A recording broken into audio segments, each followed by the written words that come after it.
Sometimes, as parents, we give our children good things out of a good heart, but then we inadvertently create monsters or tragedy.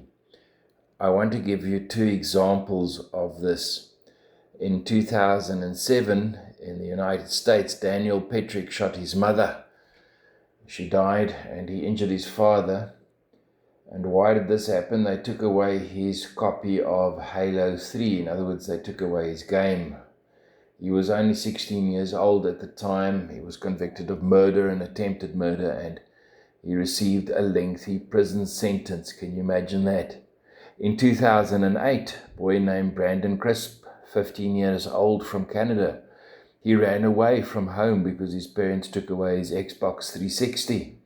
Why did they do that? Well, they had a concern about his gaming habits, and tragically they found his body several days later.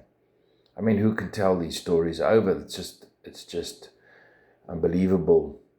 So as we approach a new year, I want to talk about something very relevant that comes out of these two cases, and that is enabling. Because I see enabling everywhere, and I see it in my own home, and I think it's the new scourge, and I want us to look at it briefly from a biblical perspective and with a view on planning our actions next year. Enabling in common use mainly has a negative meaning. I guess it can have a positive meaning. I'll use it a little bit later in that fashion, but to be called an enabler in 2025 is not a good thing. To enable in the negative sense means generally to allow or facilitate another human being's harmful behavior. So let me give you examples of negative enabling, and then you can consider these against your own life.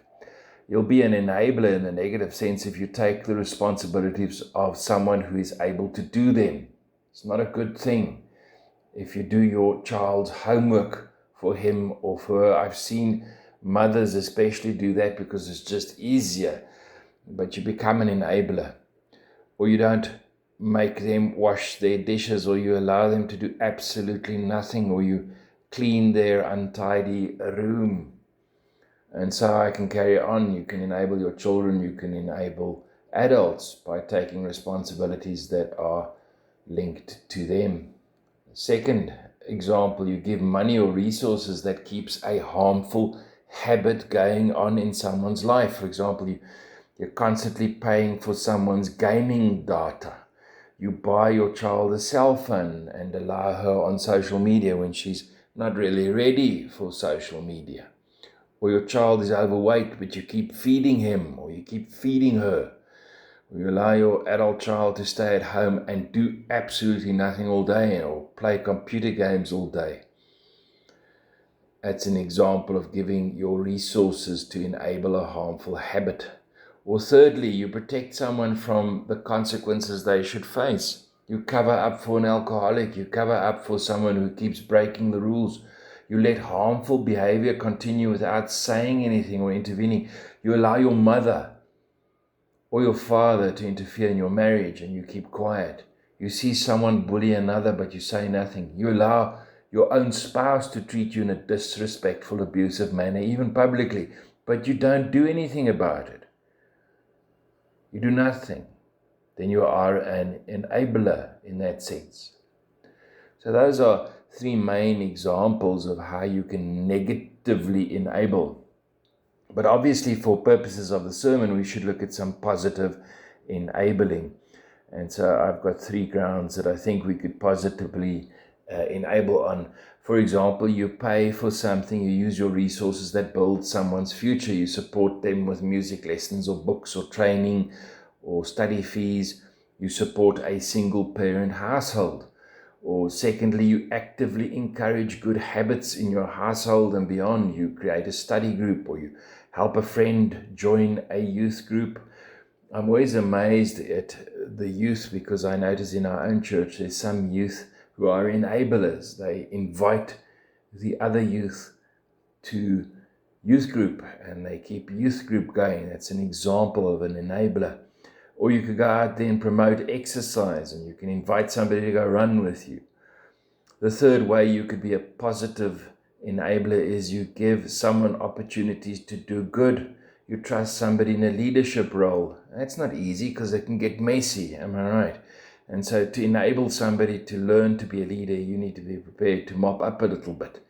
Or you could go out there and assist by community service or inviting people to take part in that. You can mentor someone. You can guide someone in making wise choices. You can do something as simple as picking up someone for church and giving them the opportunity to be part of something good. So there's negative enabling and positive enabling. Now in the Bible, there are of course many examples of enabling, but I want to give you a brief example of negative enabling and then a brief example of positive enabling. So let's start with negative. We read in the book of 1 Samuel that Eli's sons were wicked. Hophni and Phinehas, they abused sacrifices and treated the offerings of the Lord as an opportunity for self-indulgence. They were really rotten to the core. Eli knew their behavior was wrong, but he did nothing. He didn't restrain them. And so Eli stands in Scripture, I think, as the best and most sobering picture of misplaced or negative enabling. He wasn't an atheist. He was a priest. He didn't lack information. Instead, he lacked intervention, which is the crisis for many Christian believers. We lack intervention.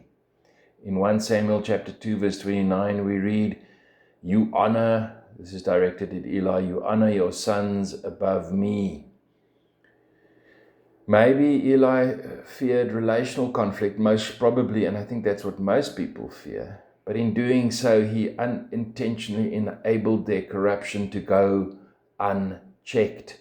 In the battle against the Philistines, both sons are by prophecy killed on the same day. And Eli, when hearing the news that his sons are dead, the ark of God has been captured, falls backward and dies.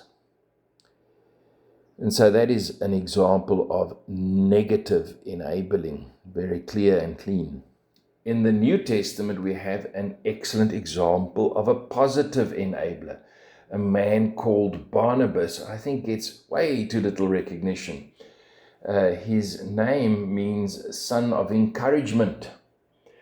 And he, in the New Testament, deploys his reputation, his relationships, his emotional intelligence, and material resources to enable God's purposes in people's lives. When Saul, who later becomes Paul, is newly converted, the church in Jerusalem didn't want anything to do with him. They saw him as a persecutor. They didn't trust him. They were suspicious of Paul.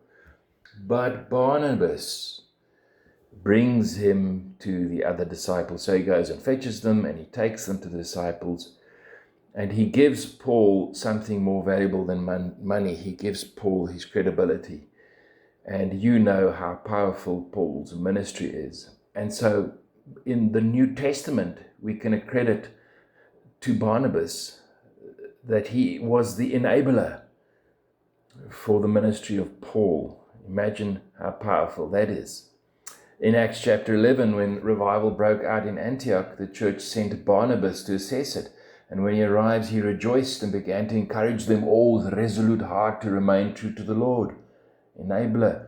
And then he does something strategic. He goes and finds Saul and brings him back to Antioch. And so he enables shared leadership, which is a sign of humility, but very powerful. Even more striking is Barnabas's investment in John Mark. John Mark is the man who wrote the Gospel of Mark. You see, Mark had made a mistake. He had abandoned a missionary journey early on and it upset Paul. And later, when Paul refused to take Mark with him again, Barnabas insisted. And then there was serious conflict between Barnabas and Paul, and they parted ways. But he took Mark with him, Barnabas, and he enabled Mark's return from brokenness into healing. And centuries later, you're still reading the Gospel of Mark, the book written by the man Barnabas refused to give up on. And of course, you know, later Paul and Mark also reconciled. And then finally, Barnabas used his money for good We read that he sold a field in the book of Acts and laid the proceeds at the apostles' feet. He enabled the church's mission financially without strings attached. And so I must say Barnabas is a beautiful example of a positive enabler. And I would love to be a man recognized and remembered in the same fashion. So each important transaction in life ends in either negative enabling or in positive enabling. And therefore, as you approach 2026, plan, make choices, choose to be a positive enabler. I'm sure you've never set up your New Year's resolution list with a thinking of being a positive enabler. And you know what? If one overlays that, it makes it much more practical. Hebrews chapter 10 verse 24, let us consider how to stimulate one another to love and good deeds. Matthew chapter 28, go therefore and make disciples, teaching them to observe. Ephesians 4 verse 28, he who steals must steal no longer, but rather he must labor so that he will have something to share. Think about that you work in such a way that you would have resources with which you can share and which you can use to enable. Proverbs 27 verse 17, iron sharpens iron, so one man sharpens another. Decide this year that you are prepared for conflict if necessary. Galatians 1 verse 10, if I was still trying to please men, I would not be a bondservant of Christ. That's Paul. Deal with your people pleasing. Think about your people pleasing if that's in your system. Colossians 3 verse 23, do your work heartily as for the Lord. Remember that as you are an example, you enable others. And Proverbs 13 verse 24, he who loves him disciplines him diligently. Remember that no child, no human being can live without discipline. Enable positively discipline wherever you go. I close. As you go into the new year, maybe you can consider each important relationship in your life, and you may ask one of these two questions or both. Is there anything that I'm enabling in this relationship that I must stop enabling? And secondly, what may I start doing that enables in his or her life good, great, and godly things? How may I be like Barnabas? Remember, please, that some things take time to change. If you've baked the cookie, you can't unbake it in a day. You can't take away your child's Xbox immediately. You must move slowly and surely and with great wisdom and great patience, but in an enabling direction for that which is good. Be in 2026 a God enabler as far as his grace allows you to be. May God bless you so. Amen.